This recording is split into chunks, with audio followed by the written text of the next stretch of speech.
More so that you will recall that we have had 3 coups before now.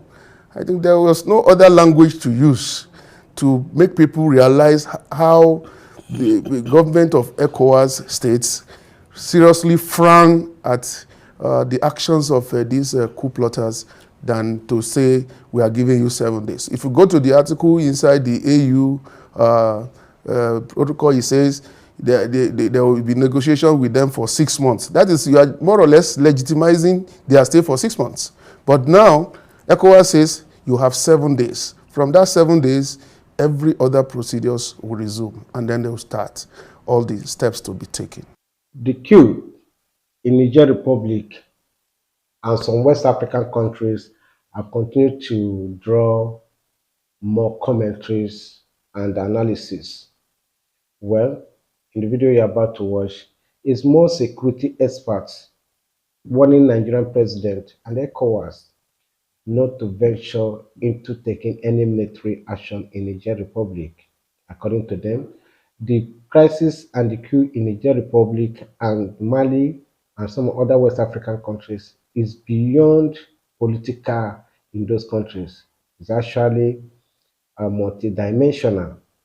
Watch this video from Arise TV and get full detail of the analysis from security and diplomatic experts. Let's now bring in a man who knows all about military interventions in other countries. Retired Major General Anthony Atolagbe is a former Chief of Staff of the Ceasefire Commission of the UN mission in Mali and former Director, Peacekeeping Operations at the Defense Headquarters.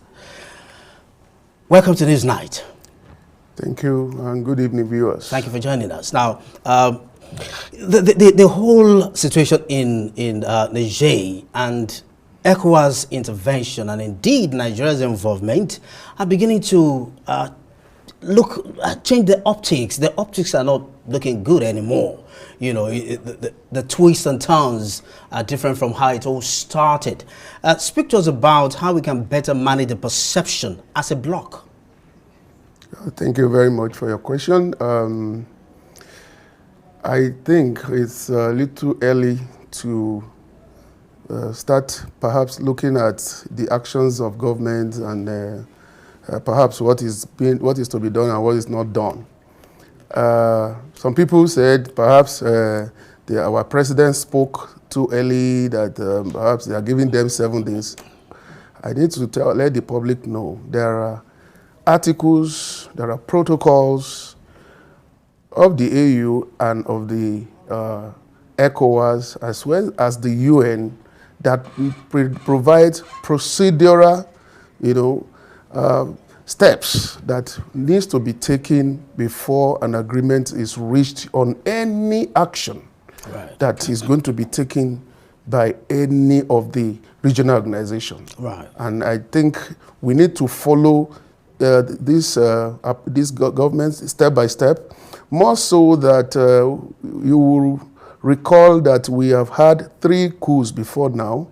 I think there was no other language to use to make people realize how the government of ECOWAS states seriously frown at the actions of these coup plotters than to say we are giving you 7 days. If you go to the article inside the AU protocol, it says there will be negotiation with them for 6 months. That is, you are more or less legitimizing their stay for 6 months.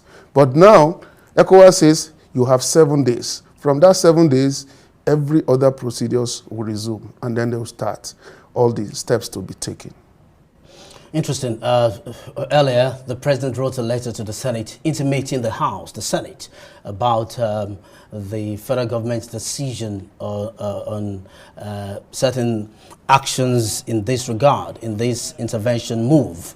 Part of the decision of the federal government is the closure of all the land borders with Niger. About 10 states at least are sharing borders with Niger in Nigeria. How do you assess this move? Okay, these are processes that are laid down also in the ECOWAS protocol, and they take them just one after the other. When you impose sanctions, You put one ahead, you see how effective it is. If it's waning in its perhaps efforts to bring the government down, you introduce another one. And this one we have seen with American governments severally, which they usually use when they have any issue with other countries. So I think the imposition of sanctions is quite okay, and within this period, there is the time a lot of mediation, negotiation, and other procedures will be going on. A lot of things going on, you won't even read it in the newspapers. You mentioned 7 items. Another move is the cutting off of electricity supply to Niger Republic.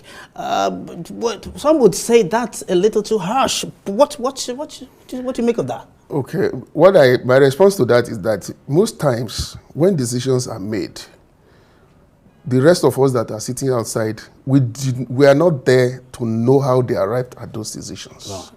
So it's good for us to give those decision makers the benefit of the doubt. Number one, the ECOWAS head of state don't just sit and speak.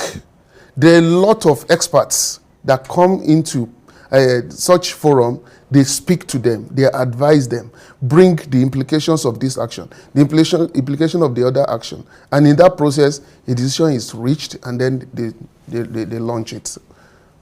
Okay, this one now, the blockage of goods in transit to Niger, especially from Lagos and eastern seaports. Because in international diplomacy, what if the country retaliates? How do we handle that? You can see that the border is closed both ways, both the one going in and the one going out. So there's no coming in, there's no going out. So it's like a kind of, I don't know whether it's reciprocal kind of, but there's no how the one in can go out and the one that is there. So, but you never can tell. Sorry to cut in. You never can tell how the other country would retaliate. And which are these countries? The country in question? Yeah. Well, when you talk about retaliation, you have to think about the capacity of that country, to do whatever kind of retaliation. This is a country that, at a point, we help them to even provide aircraft to launch them into operation in ECOMOG. We provide aircraft to leave the president sometimes. In the past, I don't know, maybe it's still ongoing. So when you talk about capacity, I think we need to give it a deeper thought and see which of them can actually challenge the ECOWAS. But in a situation like this, yeah, I understand when it's a block, there's strength in numbers. But in a situation like this, you don't take any party in the fight or in the crisis for granted. Yeah. Yeah. What happens now is that as some of these actions are being taken, there will be reviews going on. They keep reviewing on daily basis. Morning, afternoon, and evening, and see what is the next step we are going to take. What is the result of the people we sent to Niger to go and negotiate? What are the one we took to Algeria to go and negotiate? What are they talking about? Perhaps some people are even talking to some Islamic elders within the country, because these guys, they need to respect those people. They respect them a lot. So we're talking about tradition, perhaps the culture of the people. You have to start thinking about how do we get across to those who are the religious leaders. Right. And these people can advise these coup plotters on some steps they need to scale down so that they will be able to perhaps reach some level of agreement with the ECOWAS. Major General, would you say that Nigeria and indeed ECOWAS started their intervention in this crisis on the wrong footing? Looking back. I don't know what you mean by wrong footing, because when an action takes place, there has to be a reaction. And the reaction, all this, in March, 15th to 17th of March last year, we were in Ghana to do a reflective forum by AU on constitutional change of government. And they brought in a lot of experts who came to speak, and we discussed on what are the steps that can be taken to make sure that this thing does not. Yeah, there are leadership gaps, there are issues of security, but I think what the ECOWAS head of state are saying is that we have gone beyond coup plotting in Africa. This must stop. And then Well, some are saying that there are some unconstitutional change of government in other areas, but I think to the best of my knowledge, they sought the opinion of the people in the country before they allowed them to change the constitution. So if you just said that the constitution is tampered with, some people made it possible for somebody to run 3 terms. So, and they went through the normal parliamentary procedures, even if they say they manipulated people and the rest of it. But to the best of their knowledge, they have done what they think they should do. Okay, there are fears in some quarters that Niger Republic may begin to ask the Wagner Group for weapons and support, military support. What are your observations? Wagner, well, what I know is that as they are building up, there are going to be several build-ups in other areas. ECOWAS will not just sit down. African Union is not looking. They are not just looking. So when you talk about perhaps them getting, we have met a lot of mercenaries on the field, okay, and most of them, those level of competencies that you have professional soldiers display on the field, they don't have it. You see the way they just move in convoy as if they are going for a party. No, we don't do that. We move in packets such that we can run into ambushes. We know how to, but the way they move, the way they do things, and that's why you see at any point, any of them can even say, I'm bailing out of this agreement. Can a military professional person say that? No. So as they are building up, the ESF is there, ECOWAS Standby Force. The African Standby Force is there.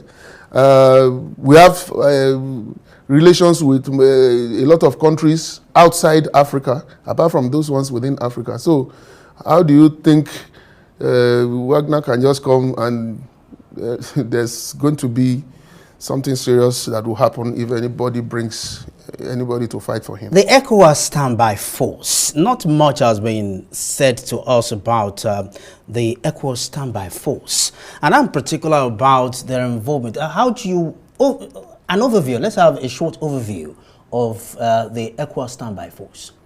Okay, what happened is that the ECOWAS Standby Force is the first of such standby forces in Africa. So all the regions have keyed into it. There's EASF, East African Standby Force. There's Southern African Standby Force, and across the region, like there's IGAD, also they all also have their own. Now, all the 5 of them, binds together and form the African Standby Force under the AU.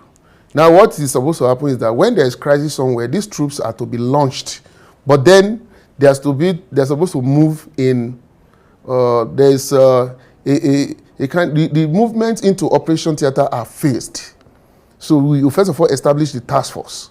So the task force moves in. Like our intervention in Gambia, a few of us sat down to write the concept. Wow. Okay. And what happened was when we were going to move in, Nigeria made this substantial number of troops available, including logistics. So when you talk about ESF, you are talking about how many troops are available. Because some countries that you see, all of them are following our president up and down. Some of them, they only pledge logistic support. Some pledge medical. We went into an operation, where was this? In MINUSMA, I think. A country in Africa, in West Africa, brought 1 by 38 personnel. So what is that? That's just about a platoon. Where Nigeria is launching, in Sudan we had 4 battalions. In other, you have our troops all over the place in Africa. And so it's one thing for people to say, okay, we want to participate in this ESF, but then do you have the resources? Nigeria footed most of the bills in ECOMOG. We were all there. We gave trucks and vehicles to other countries who some came without even enough vehicles to participate in the operation. Nigeria provided all the vehicles. We even paying salaries of some countries. I don't want to mention those countries. So you find out that the weight, the burden, will need to be, borne by government. But then when you say they went to the Senate, that is also procedural, because when it comes to approving money, when it comes to approving the number of troops, when it comes to the level of logistics that is supposed to be given, even movement of all the maritime assets, our air assets. A lot goes into it. Yes, like we did in Gambia. We first of all moved to Senegal. Senegal already provided their own troops also, and they provided air assets also along with our Nigeria. So thank you. It was it was okay there, and it was very well conducted.